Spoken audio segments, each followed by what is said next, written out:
So we're in New York City and state.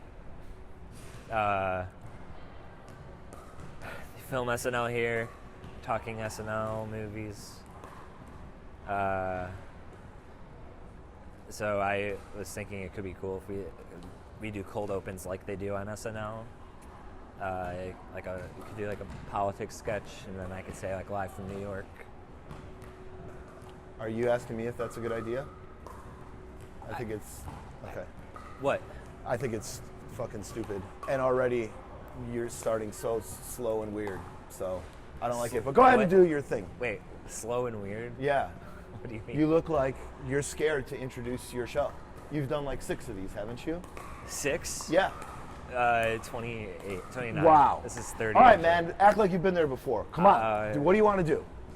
Well, I was gonna, say, live from New York, it's the Moving Screen Podcast! Oh, my God. I'm already so resentful that I have to be in public with this bullshit on, and you never told me you were going to scream.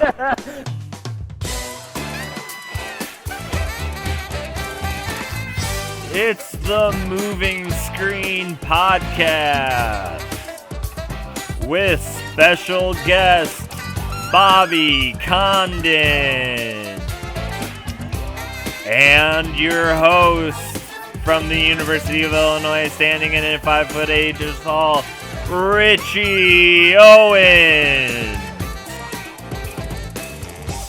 Ladies and gentlemen, Richie Owens. Oh, don't worry. Okay. All right, good. I'm glad you didn't prepare me for that. This is a Moving Screen Podcast, a movie podcast where we talk about a movie while playing basketball, or a basketball podcast where we talk about a movie while playing basketball. It goes both ways. My name is Richie Owens. I host the show. If you are listening to it and are like, hey, why would I listen to 2 people play basketball? It's a great question. Great question. You can go to patreon.com/movingscreen, $5 a month. You gotta pay? You gotta pay for the video. I don't have a job, Bobby. Unbelievable. The $40 a month I get from this podcast is my main source of income. But yeah, that was sort of my thing. I was like, people are gonna want to listen to this, but they'll really want to see it. And it turns out neither. Maybe people only want to listen to it, or maybe people don't want to pay for it.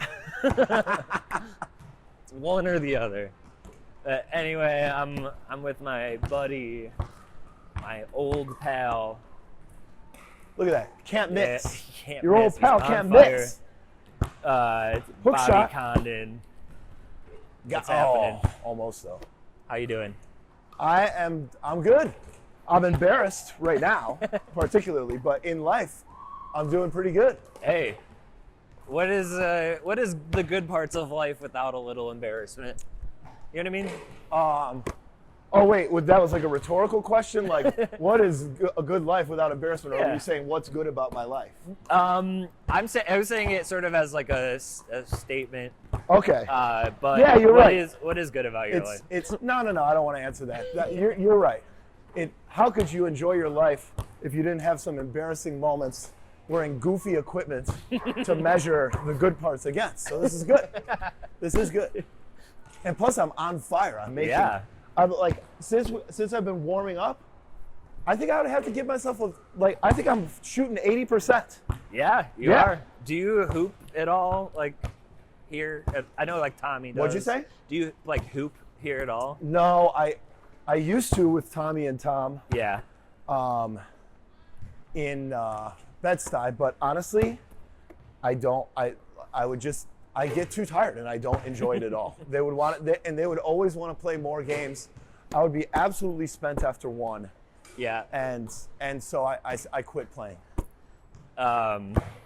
Make one, okay? Make one? Yeah. Okay.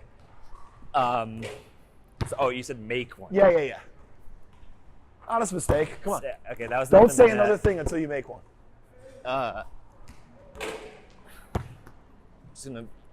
We literally don't start talking. There you go. You're almost there. Come on. There it is. Nope. All right, you can talk. This isn't going to happen. Nope. Motherfucker. Come on. I'm gonna do it. There it is. Nope. No! That's. Oh! Don't back up. I'm sort of like the Steph Curry of this podcast. There we There go. it is. Oh, sorry for the cough. Oh, Forget about the don't cough. apologize. It's a bad thing. There's a group of comedians in Chicago who we play together every Saturday, 10 a.m.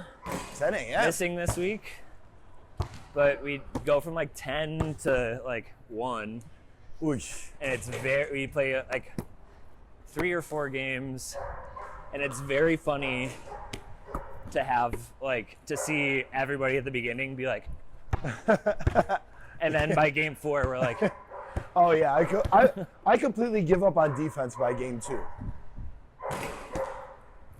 How many people play? Like how many on how many? we actually have a lot. Like we have enough for 5-on-5 with like alternates. Oh.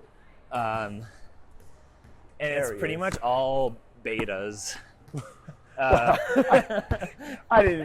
wasn't even gonna ask that, Richie. You- That was assumed. Do you know Sam Dickey? No, I don't think so. He played like in high school and also for whatever like the traveling baseball equivalent. Oh, okay. Of Yeah, like a pony basketball. league sort Yeah. of thing. Okay. Um, So he just annihilates so everyone. I mean, it's that he blocks people, and it's nice to have him there to remind us that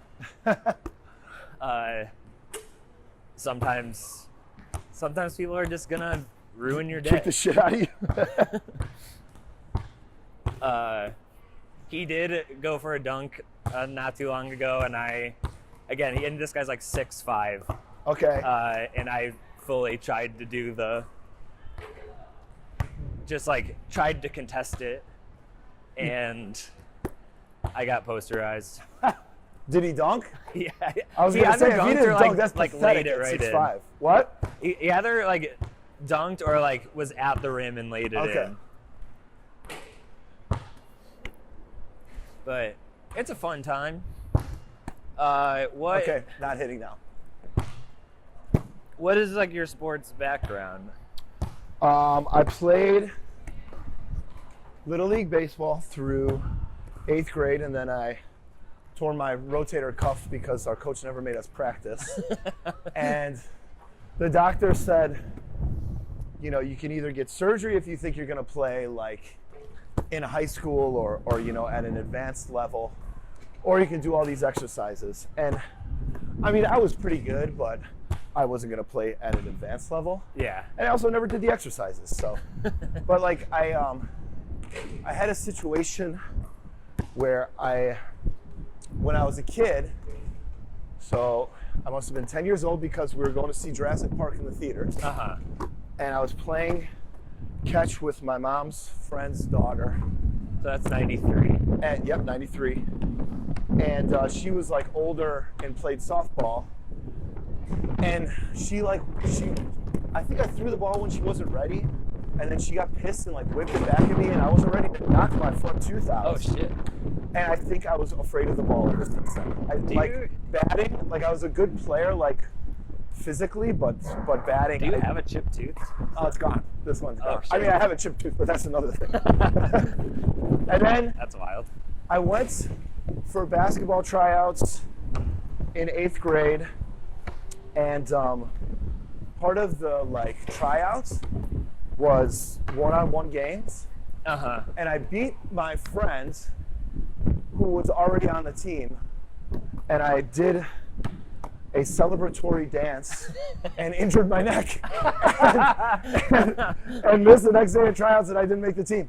And then I tried again in high school. I was just they had just moved way past me. Like I couldn't compete. So I joined the wrestling team my sophomore year, and they never taught me like the basics of wrestling. what? So that seems fucking dangerous. Like I learned like how to wrestle, but they were never like, yeah, so when both of your shoulders are on the mat, that's a pin. So I Oh my thought God. it was like a pro wrestling sort of kick out situation. Not the second my shoulders are on the mat. That like that's it. You're waiting for the next for the count. They count you out on one. That is so funny. What else? Did you play anything else? Yeah, I did I track. didn't play Little League. I've seen your pictures. I feel like I've seen all of your young man sports pictures. Probably. I played Little League baseball from T-ball to 6th grade. Okay. A guy on my 6th grade baseball team who was in 5th grade said, you know no one likes you, right? Oh, God. And I was like, yeah, I'm done. And then I tried out for baseball freshman year of high school, did not make it. A kid on that team, I bought like a bat for tryouts, and a kid on that team was like, hey, since you didn't make the team, can I have your bat? Oh, Richie. Like a fucking Wes Anderson childhood. I really am. But then I did go to, have you ever been to Bourbon Street in Marionette Park? Oh, yes. Yeah. I went there once, and he was there dancing with his mom, and there was just the two of them there. And that made me feel a lot better about having been made fun of by How old was he? we were probably like 22, 20. That's just a nice outing with his mom. He still wins. You know, you would What think kind so, of but I dancing? wouldn't. What kind of dancing are we talking? Yeah, that's the thing. I feel like I remember it being like grinding dancing. Oh, wow. But, Well, okay. That's fucked or up. embarrassing enough that like you don't go to that bar without your friends. Yeah, I was going to say, isn't that like a big, like It's a hookup bar. yeah, kinda. and like a get really fucked up bar? They, yeah, I mean, they called the dance floor for a long time the Boom Boom Room. They called it the what? The Boom Boom Room? By the way, for your viewers, when I bend down, I go like this because this thing here. I don't bend down like that. Okay? That's not my normal bend down move. You can also tighten it if it's too loose on you. Whoa, pass. It was a pass all along. There he is. Ugh. Woo. Hey, you're from Villa Park, right? Yeah, I grew up in Bolingbrook until 5th grade, and then a brief stint in Naperville and then Villa Park. Do you think that stint in Naperville changed you profoundly? Do I think what? That stint in Naperville changed you profoundly? Yeah, it made me hate white people.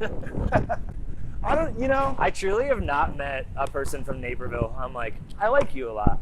You do like? Yeah. Oh, yeah. you've never met a person. I've never from met a Naperville person like. that I'm like, I like you. Yes, because it's all nouveau riche Yeah. people that just got money, and it's not a lot of money. Right. Thanks, man. Sorry about the get up. It's like not a lot of money, but they act like they got a lot of money. Yeah. I mean, it's a lot of money. They're doing all right. But It is a lot, but it's also like they would be living in apartments. yeah, yeah.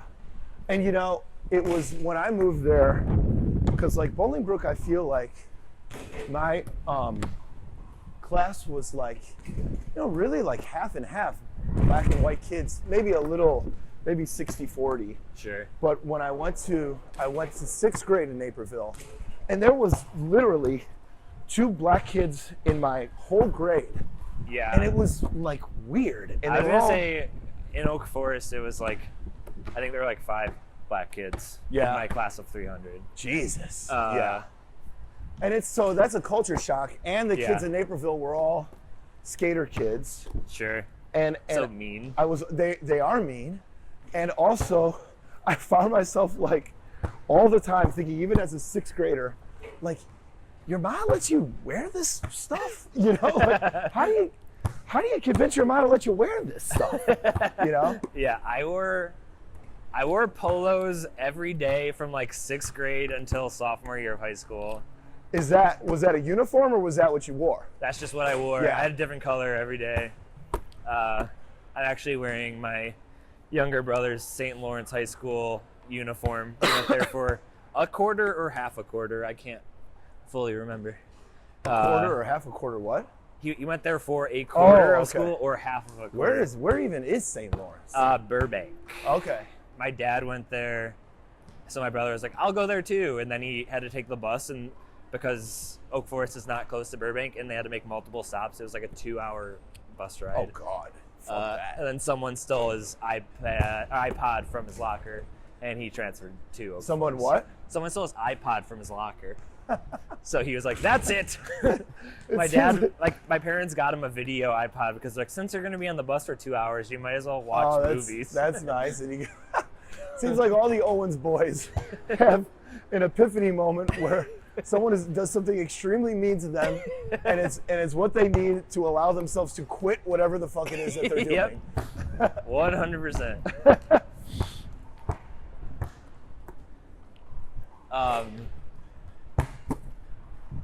Yeah, also, like, I don't know if it was the same for you. I didn't meet a Jewish person until I went to Illinois. So my best friend in Bolingbrook was half Jewish. Got it. So we would do, like I did Hanukkah at his, but he was one of those kids where it's like, he did both. He had Christmas and Hanukkah. What a fucking dream that was. Right. But I was there before when they did like the Hanukkah prayers, Baruch atah Adonai, and then there was a Vitzivanu part. And then I'm trying to think, like, he was the only one. He was one of like two in Bolingbrook, and then when I moved to Villa Park, very, very few. Yeah, I like dated the one girl in my high school who's, of course you did. Her Mr. dad was Exotica. Jewish, but her mom was Mexican, so she Doesn't and she technically count. looked Irish. And she what? She looked very Irish. Really? She's the whitest girl in the world. But yeah, so she like, it doesn't count really. Like when your dad is the Jewish technically doesn't count, which is so strange, but right. And my friend Jason was the same way. His dad was Jewish, but his mom was not, and so I guess he's not. I guess I didn't not stick a member of around the with tribe. her enough.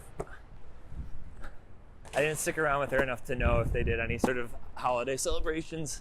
It's the best 3 months of my life, though. Wouldn't trade You it said for those anything. were the best 3 months of your life? Yeah. How old were you at this point? 17. Ah, yes.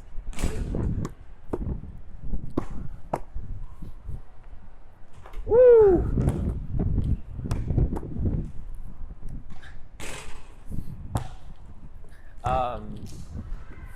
You feel warmed up? I'm warmed up. All right, we're gonna play a game to 10, Okay. By ones. and we're Okay. 3s or 2s, 2s or 1s, make it, take it to 10. Do we shoot for ball, or how do we just determine who gets ball? It's my show. You go first. Wait, I go first? Yeah. Okay. I'm gonna take a brief sip of water. All right, and Richie, in terms of running, I'm going 75% here. I can Okay. already feel myself slipping. I would say this. We should stay away from this side of the That court. side, yeah. If If I injure myself doing this podcast, I'll never forgive you. Okay. And if I injure myself, I don't have health insurance. So, subscribe to that Patreon. Yeah. Hopefully, it only costs $45 to fix whatever Bobby's about to ruin on my body. So yeah, we're gonna talk about Blues Brothers. Yes, a Chicago classic. Chicago that classic. I'm very familiar with. Nope. Yeah, I was thinking while watching this movie yesterday,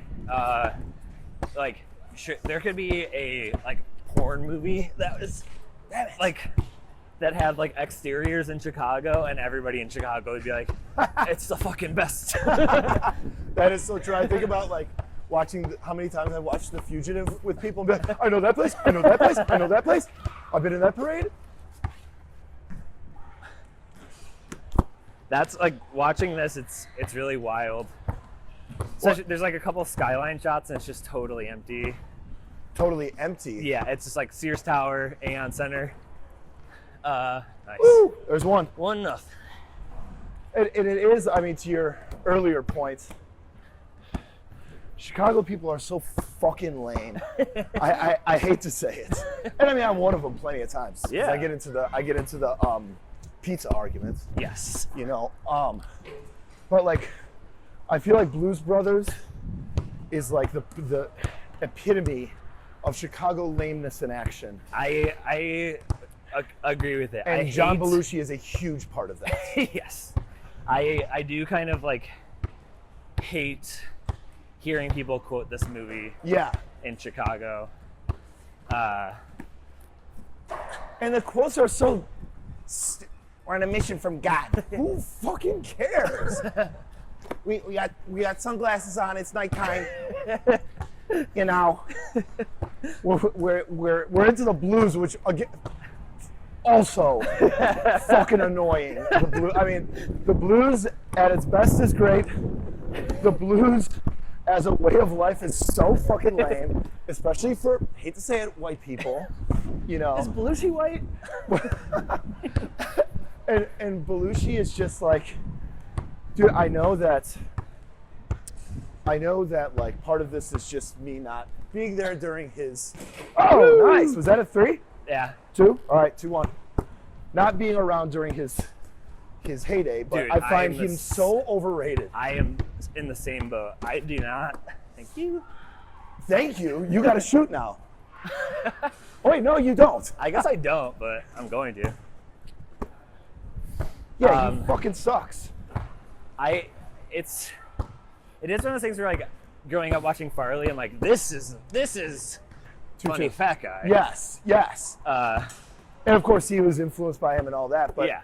But it's like, yeah, this Bill is, Murray did not like Chris Farley because he reminded him too much of Belushi. Really? But well, why is that a reason not to like I know. someone? I feel like that would be like, oh, it's like hanging out with my friend again. But I guess it depends on if it's like, if he thought he was exploiting it or something. not even exploiting it, but just to be like, I see how much drinking and coke and all that shit you're doing. You are going to die young too. That's fair, and sure enough, he did. And Yep. you know, like on Belushi, it's like think back to one of his classic sketches where he's a samurai and he slices shit. Like that's the whole fucking sketch. The whole generation of SNL. Oh, I'm is going so- to the Nice. 3-2. 3-2. Yeah, this whole generation is just like I mentioned it on I think the Coneheads episode, but there's a bit in 30 Rock where Carrie Fisher's playing basically an old SNL writer, and she's like, and who could forget the mailbox sketch that changed the world? And it's just they cut to a mailbox, standing up, someone puts in like a ballot or something, and then the box tips over, and that's it.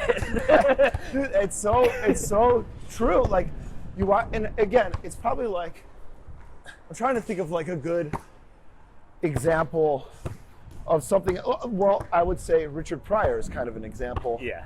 Where I can understand intellectually how groundbreaking he was. Yeah. But it's impossible for me to divorce how much he's influenced everyone else and how much I've seen other people do it better, in my opinion. So when it I just was looks younger, old. that's how Seinfeld was for me. Interesting. I was like, I can't appreciate this because I see this on like According to Jim. Yeah, well, fair enough. Speaking of the Belushi. 5. 5. But and I always have this question. Like when I was growing up, of course, we're like a half a generation apart, but in terms of SNL, a full generation, where when I was growing up, it was Mike Myers, Farley, Adam Sandler, blah, blah, blah. And that was, of course, in my opinion, the glory days.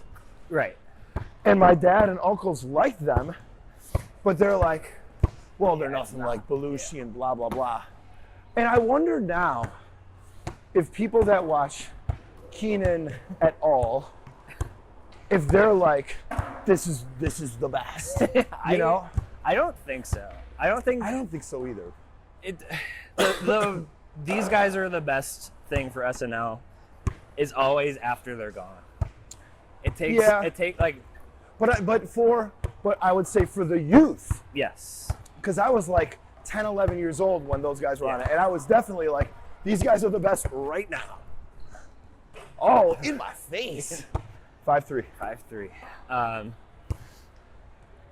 Yeah, I don't know, like I think about in high school people being like, man, this SNL cast is just like, it's gone downhill. And then it's like Andy Samberg, Kristen Wiig, Bill Hader, Will Forte, Yeah, now that's a Jason classic Sudeikis. lineup. Put Yeah. all those people on one TV show today and you're gonna blow your brains out. Oh, Richie. Was that a 2? No, that was a All right, 5'4". long one. By the way, hold on. There's a really big bug here. It's a wasp. Ooh, Oh, I broke it apart. big one. 5'4". Also, I saw on the way here a really pretty rat. It was a white rat with a red or a brown stripe down its back. It was really cool. Some guy was jogging You should have grabbed by it, and I saw the rat. He was ahead of me, and I saw the rat. I'm like, oh, nice. And the guy walked back, and I see him like stop, and then pull out his phone. Sure enough, take a picture of him. So it was pretty. I was on my way here. I passed by Franklin Street on the 2, and at the Franklin Street subway, they have like in the subway letters respect. Okay. For Aretha Franklin. Yeah. Who is in Blues Brothers. Oh yeah. Bring us back on topic. Very good. So yes, now Richie, upon your rewatching, Yeah. is the scene where they, do their little song and dance. Yeah. Does it strike you as racially appropriative? I don't think so. No? They Oh shit.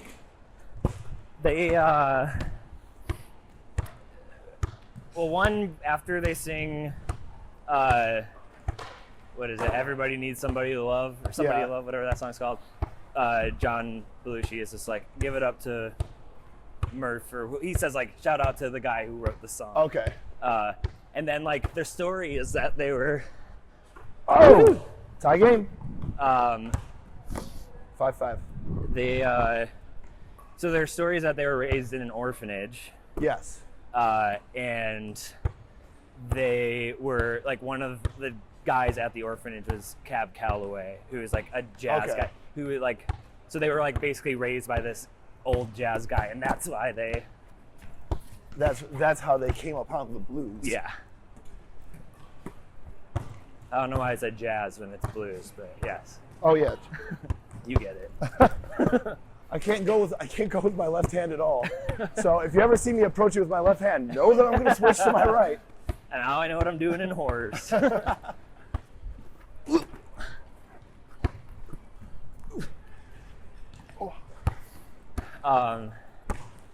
Yeah, this is like a movie that I was like, oh, I don't really have any special bond to it, and then I 6'5". watched it, 6'5", and then I was watching it, and I realized that it's very much like,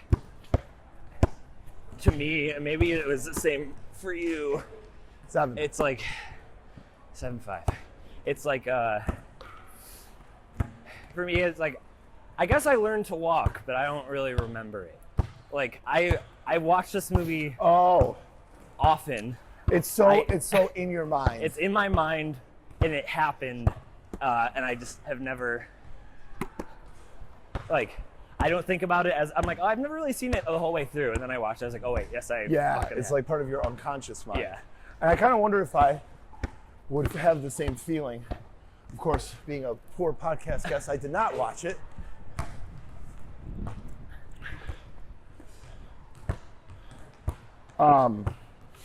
But I'll tell you one of the things, one of the Chicago landisms there Yeah. is when they when they drive through that mall. Yes. That mall was in Bolingbrook, so that was Oh yeah. our hometown thing.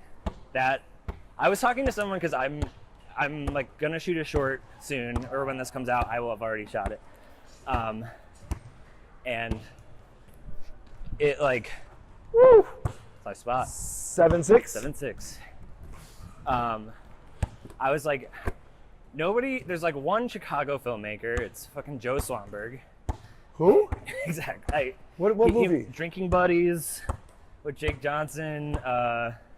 He made like a lot of like mumblecore indie stuff. Oh, gotcha. Okay.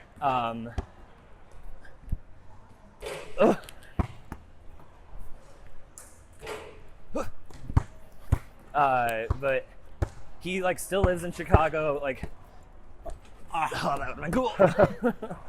But like, I'm like, why is he the guy? He also used to date Greta Gerwig, and now I'm like, fuck that. I should date Greta Gerwig, and I can make a movie better than him. No offense to Joe if you're listening. What about Noah Baumbach? Can you make a better movie than him? No. Well, maybe one day. Not at this point in my life. I'm confident. Whoa, that was a weird shot by me. I'm confident enough that I could make a feature as good as the Swanberg movie. Okay. Well, considering I've never heard of him or the star that you mentioned, I'm a believer. 8-6. 8-6. But I was like literally mentioning to a friend, there's no movie that takes us in Chicago where they're like, oh, we have to go to Jewel. Like, that is true. But in this movie, they do drive through Jewel that was somehow attached to that mall. Oh, really? Is there a Jewel there? Yeah. Wow. The Jewel, a Toys R Us. For the game. Woo! Wow. Good game. Good game, buddy. Where's the final score? 10-6? What's that? What's the final score? 10-6? 10-6. This is a good one. That was a good one. Yeah, Statue of Liberty. Yeah, See she's it? right there. She's. I said in a previous episode I'm going to try to edit a basketball into her. Oh yeah, hell yeah! See, but we'll see. That's going to be your big move. That's going to be your coming out party in the cinematic scene. But yeah, now we're going to play horse, but instead of horse, we're going to play blues. We're going to say play. All right, do I start this too? Yeah, you start this because you. Okay. Yeah, I'm watching. He's backwards over his head. Oh, this is kind of dangerous with the GoPro. It's okay. It's only shattered one time. Oof. Not too far off. I usually come up.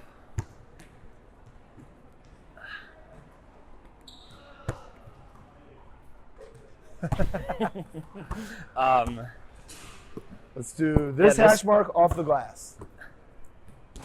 Damn. Blues Brothers is directed by John Landis, famous murderer. Famous son, father to an awful son. Wait, what? There was many directors attached to the Twilight Zone movie, like. Oh yes, the Vic Morrow and stuff. Yeah, and Landis did not take the precautions. Yeah. So. I was just reading about that. Yeah, he got beheaded. No, not him. The guy that you Vic just said. Morrow Yeah, and Vic two Morrow. little girls.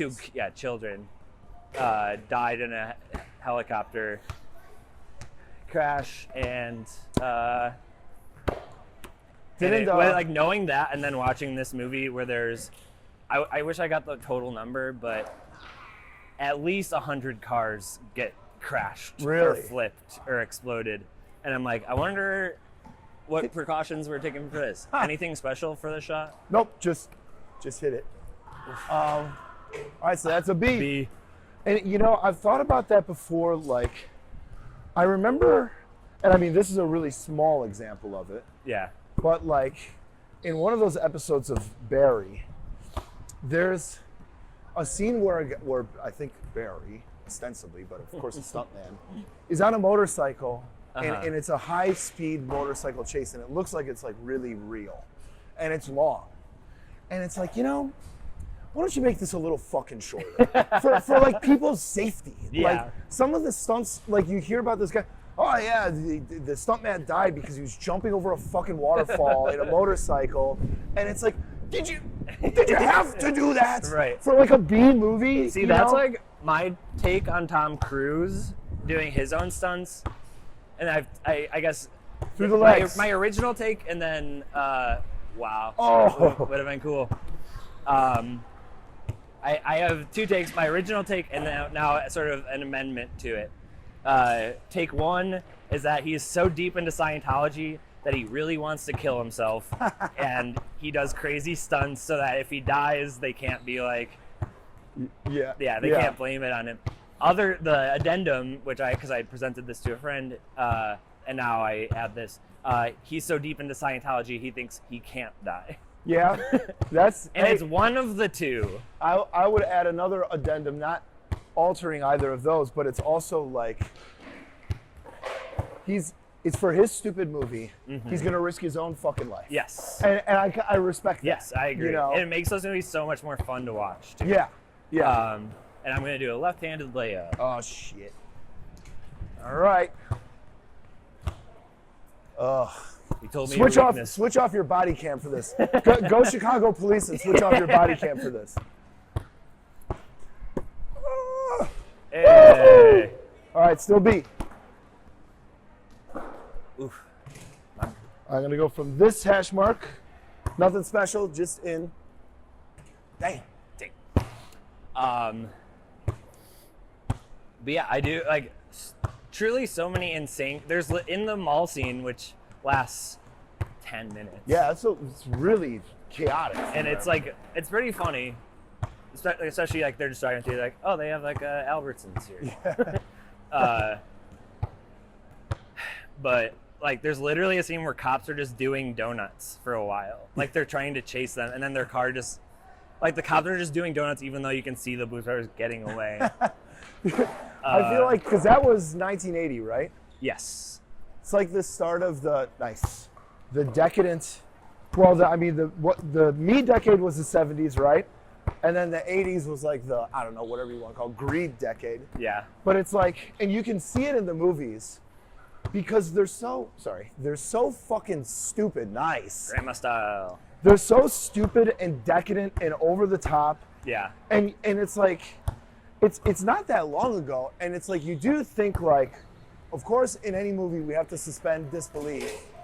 All right, B.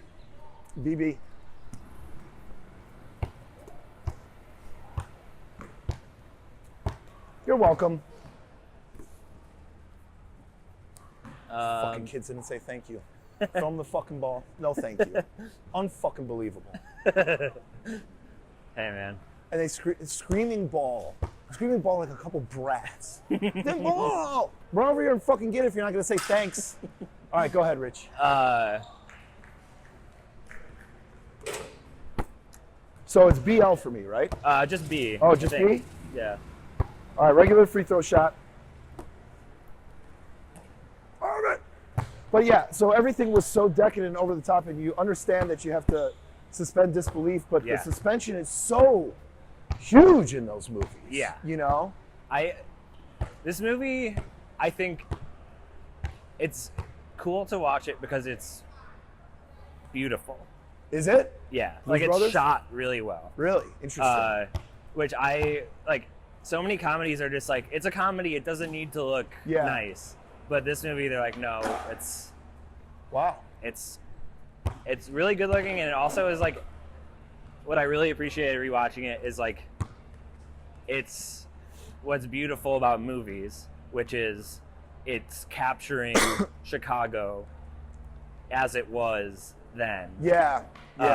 Like, it's basically a living document of the city, and they never go to the north side. They're interesting.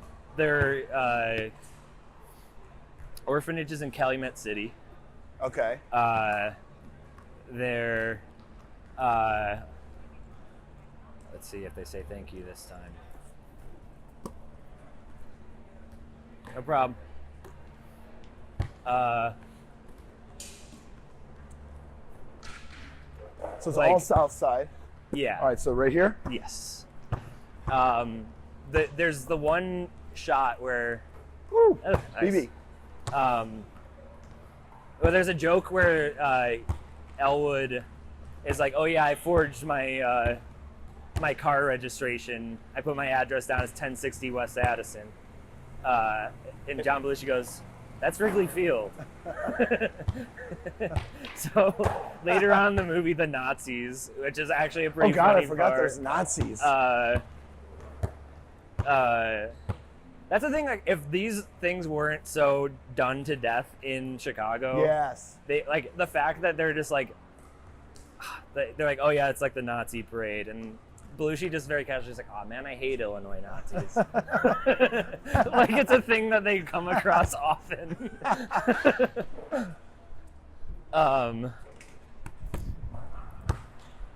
Regular free And then throw. the Illinois Nazi is played by Henry Gibson of. Who's Henry Gibson? Damn. He's a Robert Altman guy. He's like a very like Irish-looking. Robert Altman's a Chicagoan, right? Or I don't from think Chicago? so. I thought he was Robert maybe born Zemeckis there. is. If you're thinking of him. I'm not thinking of Robert Zemeckis. Hey, they have the same first name. I do know that. The same first name as me too, believe it or Hey, not. you're from Chicago. You're thinking of yourself. All right. But Oh shit. All right, BL. the yeah, he plays the Illinois Nazi. There's also when Belushi is getting out of jail, they're like handing him his stuff. And there's one joke, I watched the unrated version, which was like 15 minutes longer. And I don't know what was unrated. Interesting. Okay. But they're handing him his stuff, and they're like black pants, white shirt, black tie, one package prophylactic, Yeah. one soiled prophylactic.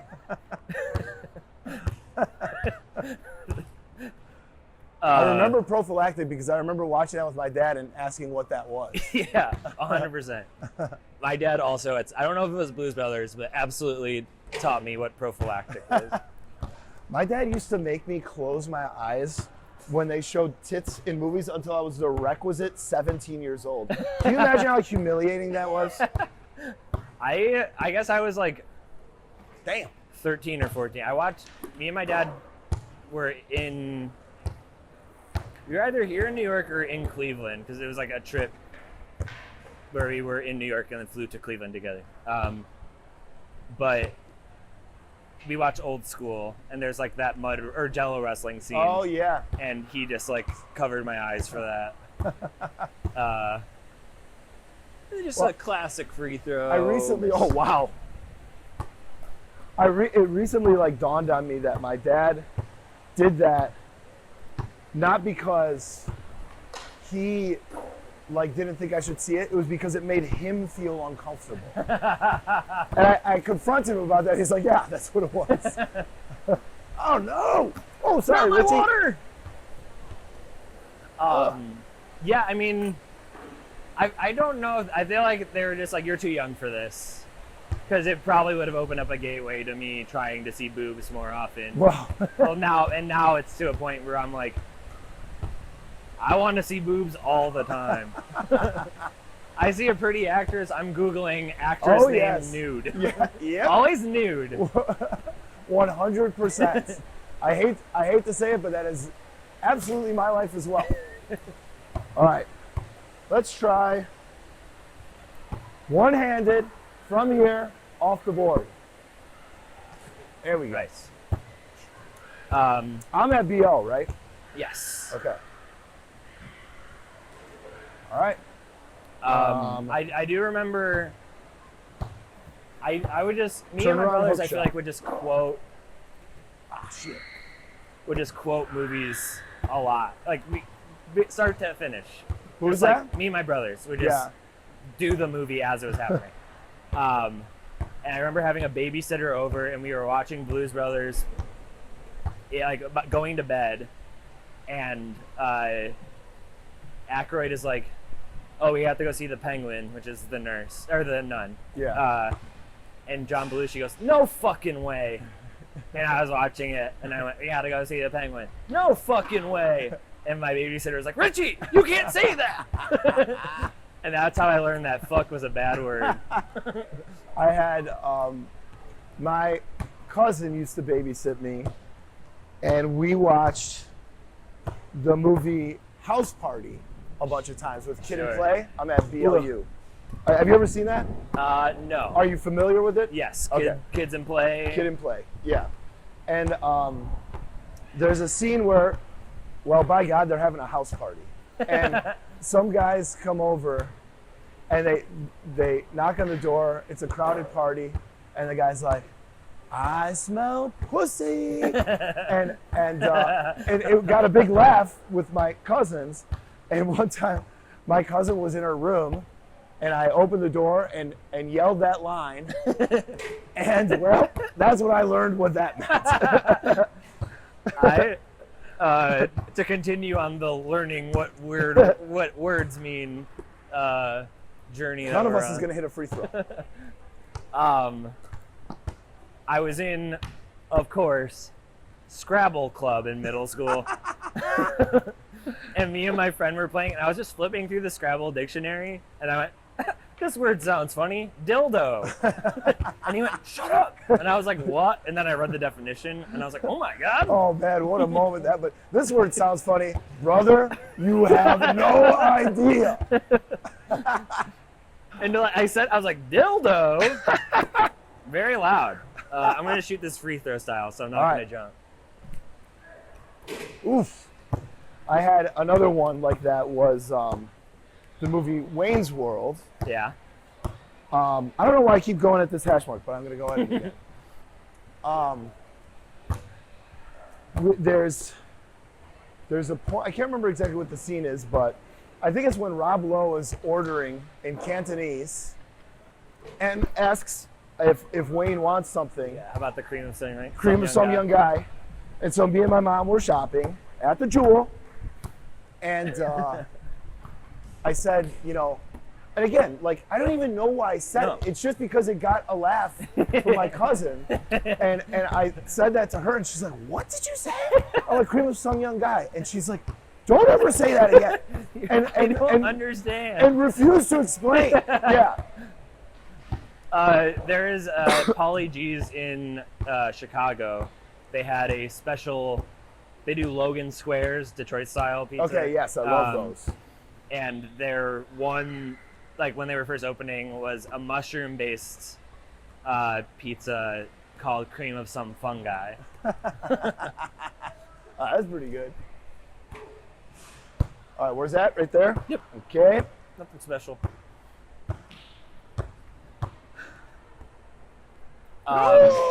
Blue. Why don't you stop? You're blue with an E. Blue with an E, yes. Not blue with the U. Carrie Fisher is in this movie as John Belushi's ex, and it is, I never appreciated how incredibly funny that is, because she just has so many insane weapons at her disposal. I was gonna say, doesn't she use a bazooka at one point? The first thing she does, she's staring at, like, we're like, okay, so this lady's like stalking them, and she just pulls out a bazooka and shoots at them. They hear it coming and duck. It explodes like the front door of the place they're going into, and then they just sort of dust themselves off and still walk into the building. Well, that's the whole aesthetic for them is like that deadpan, right? Oh, God damn it, Richard. And I did it with like a back. Yeah. Also, Carrie Fisher works at a hair salon called Curl Up and Die. All right, I get one last chance? Sure. It sounds like that's not the way we play, but that has not been, but I'll give it. Maybe that's in Around the World. You get a challenge shot or might something. Be. Good game. Good Blues. game. The Blues. Look at that, we tied. I guess that's why they call it the Blues. That song makes no fucking sense. He doesn't explain why they call it the Blues at all. I have never done it, but I feel like I should. I thought it would be funny to edit St. Louis Blues highlight videos to that song. To that very boring, not exciting. It's such a funny concept, that song. I've listened to the lyrics. I mean, it's a great song. Yeah. There is no explanation where the term comes from at all. Nope. Time on my hands could be time with you, laughing like children, living like something, rolling like thunder under the covers. and I guess that's why they call it the blues. Okay. Now we try to dunk? Yeah, we do try to dunk. I'm just trying to see if there is anything else if you worth miss anything mentioning. Any notes? There's a part where Belushi's like, "You lied to me," to Elwood. And he goes, "It wasn't lies, it was bullshit." That's a good. That's a good one. That's cute. They go to a diner. I can see a bunch of annoying car salesmen repeating that line constantly. Yep. They go to a diner that Aretha Franklin owns, and Elwood's order is bread toasted with nothing on it. Okay. And Belushi's order is 4 whole fried chickens and a Coke. Yeah, that doesn't translate for me that much. Oh, the fat guy got a bunch of stuff, and the other guy got something really plain. He's like, "Oh, can I get 4 chickens and a Coke?" And she's like, "Oh yeah, wings or breasts?" He's like, "No, I want 4 chickens." And then at the end, she's like, "Okay, 4 chickens, bread, anything to drink?" And he goes, "A Coke." But yeah, now we anything else to do? Oh, I have to mention the whole point of the movie is them trying to get to the Cook County Assessor's office to pay off the tax bill for the orphanage. Orphanage. Yeah. That's why they're on a mission from God. It's a Catholic orphanage. My parents met while working at the Cook County Assessor's office. Really? No kidding. That's got to be great for dates. You must show this movie all the time. You got to show it to your dates, baby. They met there. What were they? They were both working there, did you say? Yes, she was like a receptionist. He was an analyst. And he's still in that business today. Wow. Not at the assessor's office, but around. He's still around. But I've been in that building so many times. Where is that? That is across from Richard Daley Plaza. Like across from that ugly ass sculpture? Yes, that Picasso. God. What a disgusting. Disgusting. Yeah, Picasso. They also drive on Lower Wacker Drive very like they know where they're going, which I think is a very funny thing for their characters. I feel like those guys would know how to get around on Lower Wacker. Yeah, that tracks. Lower Wacker is so scary. It's and a so nightmare, cool. And it's you say it's so cool. It is cool. It is fucking cool. It's really cool. You go down there, your GPS stops working. You do not know how to get out. You can somehow go lower. The GPS stops working when you need it the absolute most. Yep. Yeah. And then they get to the assessor's office. They pay their bill, and the guy they pay their bill to is a cameo from Steven Spielberg. Oh, yeah. Don't remember that. Fun fact. I saw Steven Spielberg live once. Really? Yep, we were going to SNL, and it was when I first moved to New York, and we were just standing waiting in this like bullpen area, or actually I think it was a gift shop. You had to wait there, and he just like walked by, and I was like, that was like my first moment of like true starstruck. Yeah. It's like, oh my God, like froze. That is like a huge, huge person to see. All right, fucking throw it down. Yeah, so to review the film, and we're gonna do it out of 5 chickens. Okay. 5 whole chickens. I thought that I was going to watch this movie and be like, it's not funny, because I don't think that era of SNL is funny, but it's pretty funny. And it's a nice, like I said, time capsule of Chicago at that time. The songs are fun. I still don't really get John Belushi. I also don't get the hate for Jim Belushi. I'll say it. Yeah, I honestly feel the same way. Yeah, I mean, I also heard an interview with Jim Belushi once where they were like, "How do you feel about like being like in your brother's shadow or something?" And he was just like, "I love it. He was my favorite person." Yeah, that's actually really kind of sweet. Yeah, it's so nice. And that made me be like, okay, yeah, Jim Belushi is perfect. He's a perfect man. But yeah, I think this movie's honestly, I was sort of smiling the whole time, seeing my city,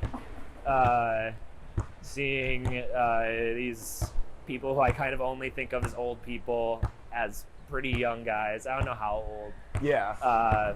But Well, Belushi was, what, 33 when he died? something like that. So they must have been in their early 30s. Yeah. If not late 20s. Yeah. It just also feels cool. Like, you can tell that they are like the cool comedy guys. Yeah.